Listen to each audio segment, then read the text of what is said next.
David. And now, Occupy meets the Tea Party. Joining me are Matt Ward, member of Occupy Los Angeles, and Walter Myers III, a supporter of the OC Tea Party. Welcome, gentlemen. Thank you for having me. So, Matt, you were just at the May Day protest. You were there in Los Angeles. How'd that go?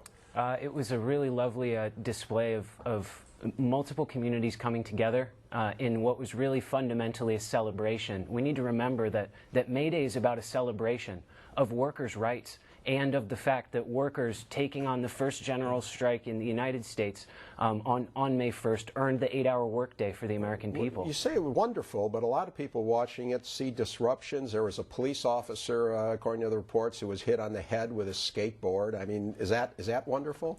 Well, certainly not. That incident was regrettable, and there's a video of that one. However, the larger scale of the demonstration was extremely positive.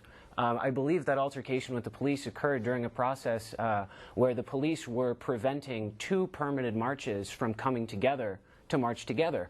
And that certainly doesn't validate the decision, but I also don't feel that the actions of a single individual should be the headline for a day that involved tens of thousands of people organizing peacefully, coming together, and having the essential conversations that we believe are necessary for the Occupy movement to be successful. This is about communities awakening, and my biggest fear on May Day was actually that we were not going to be humble enough about the communities that came before us. It was really an exercise in humility and in education to understand that these folks have been out here, you know, on this day celebrating for 5, 10, 20 years, and that this may be our first year, but that we still have an essential role in helping remind the American people that May Day is really about American and workers' rights. Walter, the Tea Party's had a few protests and a few gatherings of their own. What do you make of this? Do you think the Occupy movement has the right decorum when they get together? Oh, I absolutely believe that they have the right decorum and get together. I think as long as it's a peaceful demonstration, and we've seen some have gotten a bit out of hand, and I agree with Matt that, you know, the actions of a few should not reflect the entire group. Right. But having said that, what about their message? What do you think of the? First of all, well, what do you think about the Occupy movement's message? Well, I mean, I'm not sure I'm totally clear on what the message is. Now, my understanding that the message is that they believe that big business and the wealthy are basically in the pockets of big government, and that they control everything. I mean, they have all the power in the country, and that's at the expense of the other. That 1% has power and control at the expense of the other 99%.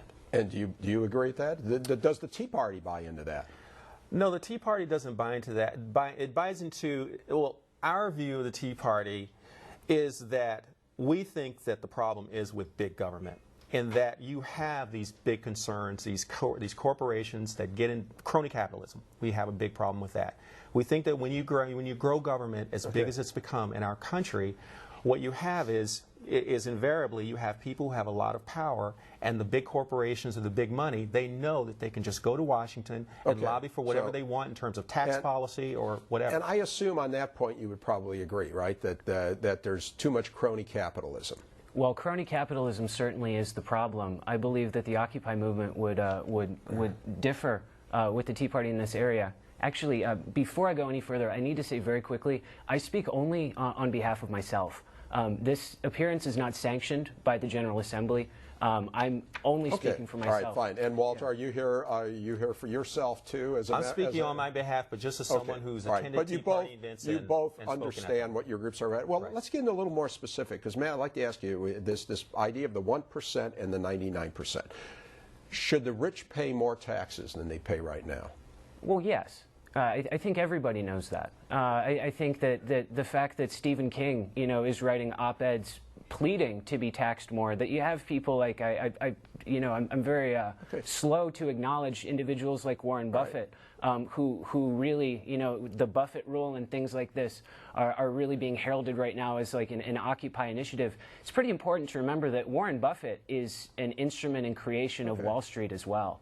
All right, so let me ask you, in your opinion, what's rich? At what level is somebody rich and that they should be taxed more? You are rich when you get access to the closed loop that exists at the top of our society right now. Is it a dollar figure? No. So it's not a dollar figure. Money, this is one of the very important things that I think Occupy is beginning to bring to the forefront, is a reminder to ourselves first and foremost, but also to those around us, that money is merely a means to facilitate goods and services being exchanged. They don't impart value. They don't impart success. There is no monetary threshold where you're suddenly rich and everything's okay. So this sounds like Karl Marx. What sounds like Karl Marx? What you just said about the purpose of money and all that. I believe I'm speaking more in the spirit of Merriam-Webster. Okay. All right. But okay. to each their own. All right. So let me ask you, Walter: do the rich pay? Should the rich pay more in taxes? No, I don't think the rich should pay more in taxes. If you look at it, I think the statistics show that the top 1% pays about 40% of the taxes, the top 10% pays around 70–80%, and the top 50% pays 97% of the taxes. So the thing is, the rich are already shouldering the major burden of the taxes. And even if you were, and I think it came out a couple months ago, even if you were to take all the money from the rich, or what we call the rich, the 1%, you're talking $2 trillion the most. Well, we have $15.6 trillion in debt. So what you need is, we need growth. And who are the people who have the money to invest and to grow the economy? It's people who have capital, the rich people. Those are the ones who can hire people or bring on more or give them capital to start their own businesses. Matt, what do you say to that argument? I could not possibly disagree more with what I just heard.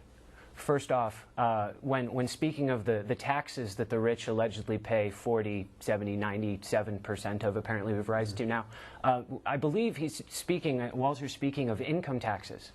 Now, there are a great deal more taxes that exist. You have SSI and Medicare. You have federal taxes, state taxes. That's just an income. You've got sales taxes. You have, the notion. Be careful, you start to sound like the Tea Party here when you start talking about all these taxes.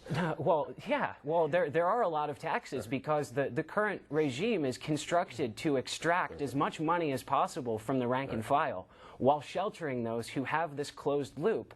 And I need to go a step further in saying that, unfortunately, I can't agree with Walter either, that this is about growth. There's only one organism in existence that grows for the sake of growth, and that's cancer.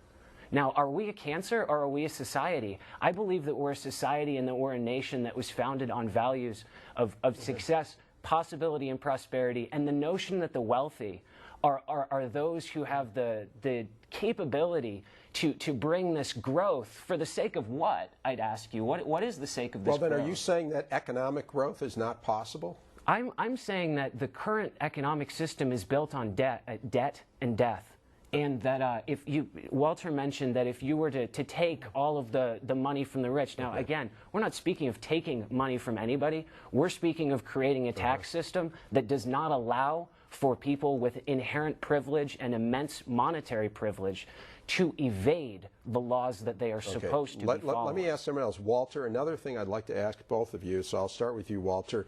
Do we need less government or more government? I think we need less government.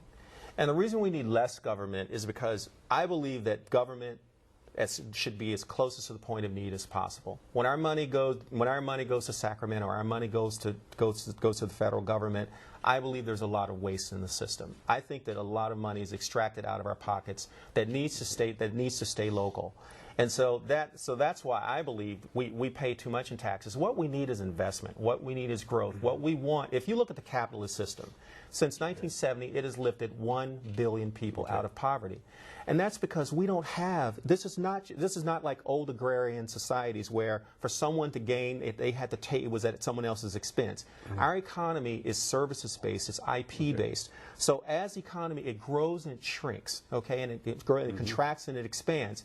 And when you have growth, it lifts people out of poverty because it brings them into the market economy. I can see the difference in your two philosophies. Very quickly, yes or no, or just quickly, Romney or Obama for president? Just can you give me, or none of the above? I believe that right and left is a complete shell game. So none of the above. All right. And Romney or Obama? Oh, Romney, absolutely. Okay, gentlemen, thank you very much. It was great having you on. I wish we had more time. Maybe we'll revisit this. Thank you. Thank you for the opportunity. You can watch this show and past shows by going to pbssocal.org and clicking on SoCal Insider. Thanks to my guests, Peter Uberoth, Matt Ward, and Walter Myers. Thanks for watching. I'll see you again on SoCal Insider.